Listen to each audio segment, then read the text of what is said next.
अगर आपने इस वीडियो पर क्लिक किया है तो आपको भी लगता होगा कि आपके पेरेंट्स टॉक्सिक हैं, या फिर टॉक्सिक नहीं तो ऐसा लगता होगा कि कई बार वो गलत चॉइसेस लेते हैं या रॉन्ग डिसीजन लेते हैं, जिनकी वजह से आपको ऐसी चीज़ें करनी पड़ती हैं, ऐसे पाथ चूज़ करने पड़ते हैं जिसका आपको चूज़ करने का मन कभी नहीं था। तो इस वीडियो में मैं यही बात करने वाला हूँ कि इंडियन पेरेंट्स इतने टॉक्सिक क्यों हैं, उनको ऐसा क्यों लगता है कि उनका पाथ या फिर जो चीज़ वो चुनते हैं अपने बच्चों के लिए वो हमेशा सही होता है। इसके मेनली 5 रीज़न है।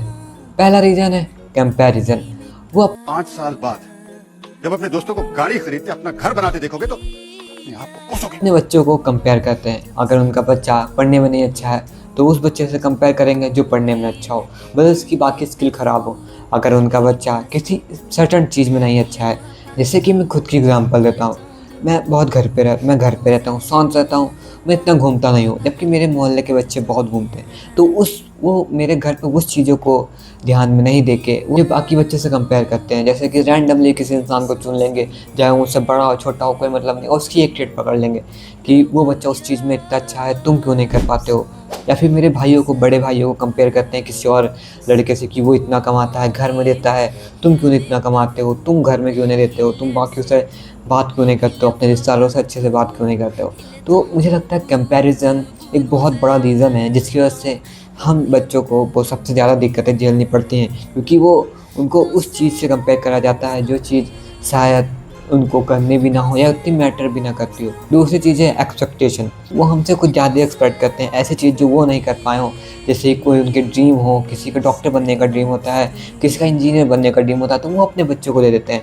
उनको कोई मतलब नहीं होता कि उनको ये करना है, उनको इंटरेस्ट है कि नहीं। मैं बहुत देखता हूँ, मेरी क्लास में बच्चे होते हैं कि उनको मैथ में भी इंटरेस्ट नहीं होता, तब भी उनको ज़बरदस्ती मैथ दिला दी जाती है क्योंकि उनके पेरेंट्स उनको फोर्स करते हैं। मेरा एक दोस्त है, वो बहुत अच्छा बैडमिंटन खेलता है, वो स्टेट लेवल तक खेल चुका है, लेकिन उनके पेरेंट्स उनको सपोर्ट नहीं करते। इसकी वजह से वो बैडमिंटन का स्पोर्ट्स छोड़ चुका है क्योंकि उनके पेरेंट्स उनको कुछ और कराना चाहते हैं। उनको बस एक ही चीज़ लगती है कि पढ़ाई में बच्चों का फ्यूचर है, बाकी किसी चीज़ें बने। अगर आप उनकी एक एक्सपेक्टेशन पे खरे उतरो तो वो कुछ और एक्सपेक्ट करने लगते हैं, और वो ये लूप कभी ख़त्म ही नहीं होता। एक के बाद एक चीज़ें वो एक्सपेक्ट करते जाते हैं। एक्सपेक्टेशन इसलिए ख़राब होती है क्योंकि अगर आप किसी से एक्सपेक्ट करते हैं तो एक्सपेक्टेशन हमेशा बढ़ती रहती है।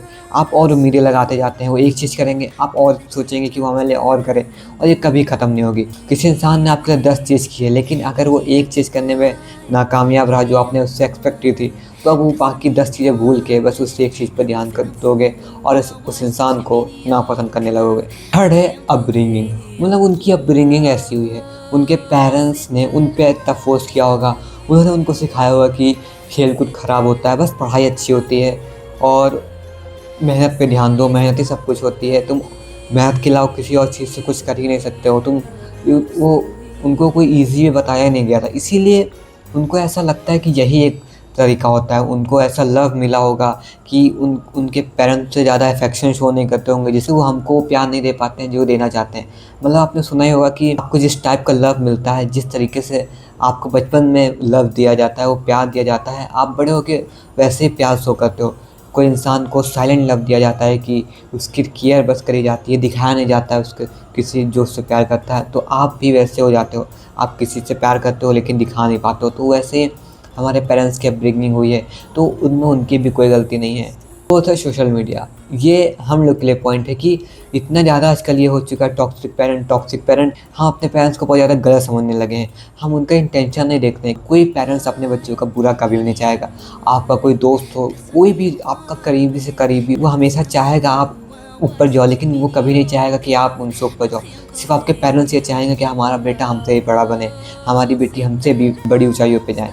उनके इंटेंशन हमेशा अच्छे होते हैं, लेकिन कई बार करने का तरीका गलत होता है। इसलिए आप उनको समझने की कोशिश करो। ये जो इंटरनेट पे कल्चर चला है कि टॉक्सिक पेरेंट्स आर रॉन्ग, के पेरेंट्स हमेशा गलत होते हैं, इस पर आप इतना ध्यान ना दो। सोसाइटी, कई बार हमारे पेरेंट्स हमारे लिए अच्छा चाहता है, लेकिन सोसाइटी के जो रूल्स हैं उसमें बन जाते हैं। क्या पता आपको स्पोर्ट्स में बहुत दिलचस्पी हो, आपके पेरेंट्स भी दिलचस्पी दिखा रहे हो, लेकिन आप ऐसे इन्वायरमेंट से आते हो जहाँ पे लोग इतने ओपन माइंडेड ना हो, तो वो आपके पेरेंट्स को कन्विंस करेंगे कि इसमें कोई फ्यूचर नहीं है।